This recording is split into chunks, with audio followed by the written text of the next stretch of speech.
नमस्कार, news take के Y factor में आपका स्वागत है। मैं हूं योगेश मिश्र। अयोध्या में रामलला विराज गए हैं।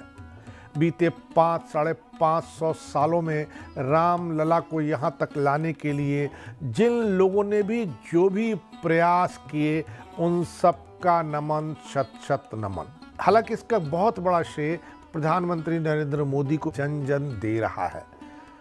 अयोध्या मंदिर निर्माण को लेकर के तमाम ऐसी कोशिशें और तमाम ऐसे प्रयास किए गए हैं ताकि यह मंदिर भी भगवान राम के नाम की तरह अमृत पा सके। इसके लिए हर तरह की चीज़ों का ख्याल रखा गया। भूकंप का असर न हो, सरयू अगर धारा बदल दे तो उसका प्रभाव न हो, किसी भी प्राकृतिक आपदा से मंदिर को कोई नुकसान न हो। मंदिर को बनाने में ट्रस्ट ने 1800 करोड़ रुपए तकरीबन खर्च किए हैं।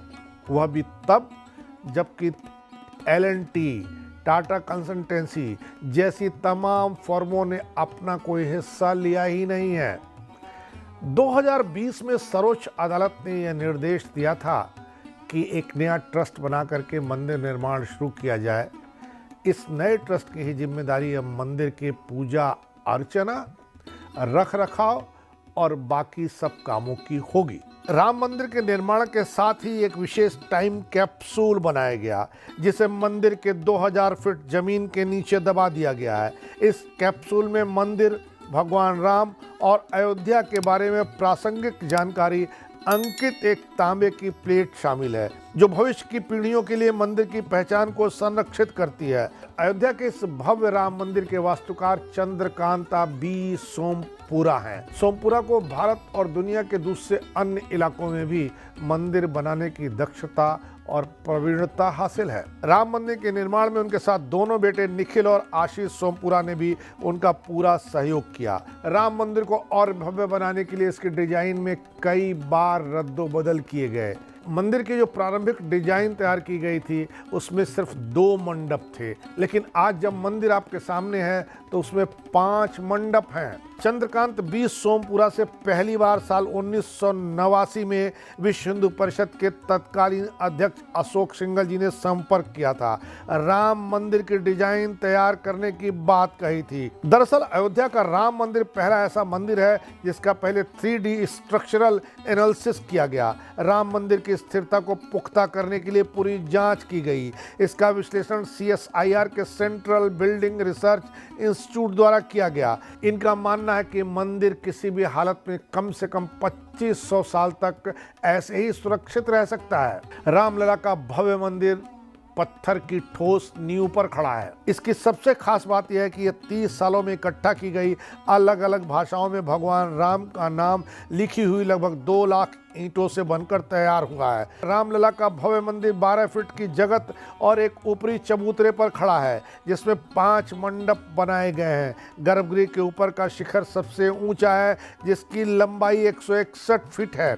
मंदिर में 300 स्तंभ और 44 द्वार बनाए गए हैं, जिसकी वजह से यह मंदिर इंजीनियरिंग और आर्किटेक्चर का सबसे नायाब नमूना बनकर के उभरा है।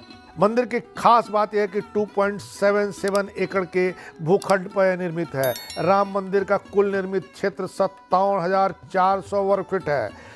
360 गुणे 235 फीट की संरचना 161 फीट ऊंची है। इसमें 3 मंजिलें हैं। हर मंजिल की ऊंचाई 20 फीट है। राम मंदिर के भूतल पर 160 स्तंभ हैं, जबकि पहली मंजिल पर केवल 132 स्तंभ बनाए गए हैं। मंदिर के 5 मंडप का नाम नृत्य मंडप, रंग मंडप, सभा मंडप, प्रार्थना मंडप और कीर्तन मंडप रखे गए हैं, जो 12 द्वारों से सुसज्जित हैं। राम मंदिर के गर्भगृह का निर्माण पूरा हो गया है। वैसे इस परियोजना को 2025 तक पूरा होना है। मंदिर डिजाइन करने वाले आशीष सोमपुरा का कहना है कि यहाँ बाहरी तापमान के प्रभाव को कम करने के लिए इसकी नींव में सेल्फ कॉम्पैक्ट कंक्रीट का प्रयोग किया गया है। इसके अलावा राम मंदिर ऐसे डिजाइन किया गया है कि वह 6.5 तीव्रता का भी भूकंप सहन कर सके। रामलला की मूर्ति श्याम शिला से बनाई गई है, जिसकी उम्र हजारों साल हो सकती है। इस मूर्ति को जल से कोई नुकसान नहीं होगा। चंदन रोली ऑयल लगाने से मूर्ति पर कोई असर नहीं पड़ेगा। कुल मिलाकर इस मूर्ति को किसी भी रंग या द्रव्य से कोई नुकसान पहुंचने की गुंजाइश नहीं है। मूर्ति का वजन लगभग 200 किलोग्राम है। इसकी कुल ऊंचाई 4.24 फीट है, जबकि चौड़ाई 3 फीट है। यह मूर्ति कृष्ण शैली में बनाई गई है। प्रतिमा कमल दल पर खड़ी मुद्रा में है। हाथ में वाण और धनुष है। रामलला की मूर्ति पर स्वास्तिक, ओम, चक्र, गदा और सूर्य भगवान की प्रतिष्ठा विराजमान है। मूर्ति की आभा देखते बनती है। रामलला की मूर्ति के चारों ओर बने विग्रह में भगवान राम के 10 अवतारों के दर्शन एक साथ होते हैं। इनमें है पहला मत्स्य, दूसरा कूर्म, तीसरा वाराह, चौथा नरसिंह, पांचवा वामन, छठा परशुराम, सातवें राम, आठवें कृष्ण, नौवें बुद्ध और 10वें स्थान पर कल्कि के दर्शन होते हैं। इसके साथ ही मूर्ति के नीचे की ओर एक तरफ हनुमान और दूसरी ओर गरुड़ हैं। इस प्रतिमा को देख करके आपको भगवान राम में विष्णु के अवतार की झलक जरूर मिलेगी। भगवान राम सूर्यवंशी थे, इसलिए इस मूर्ति में एक राजा के पुत्र की छवि भी दिखाई देगी। गर्भगृह में रामलला कमल के फूल पर विराजमान है। मूर्तिकार अरुण योगीराज ने रामलला की खड़ी मुद्रा वाली मूर्ति को बहुत ही सुंदर स्वरूप में ढाला है। एक्स, इंस्टाग्राम, फेसबुक इत्यादि में करोड़ों लोगों ने कमेंट, फोटो, वीडियो शेयर किए हैं। एक तरह से प्राण प्रतिष्ठा का दिन भारत में सोशल मीडिया पर भगवान श्री राम को पूरी तरह समर्पित रहा। एक्स पे तो टॉप 30 ट्रेंडिंग में 25 ट्रेंडिंग जो थे वो भगवान राम से जुड़े हुए ही थे। सोशल मीडिया पर भगवान राम से जुड़े पोस्ट की बाढ़ सी थी। अयोध्या में श्री राम मंदिर के प्राण प्रतिष्ठा कार्यक्रम के लाइव प्रसारण ने सभी रिकॉर्ड तोड़ दिए। प्राण प्रतिष्ठा के समारोह को 16 करोड़ लोगों ने लाइव देखा। सोशल मीडिया के हर ट्रेंडिंग पर राम ही राम रहे। भारत के सभी चैनलों ने प्राण प्रतिष्ठा वाले दिन अपना उच्चतम शिखर छुआ।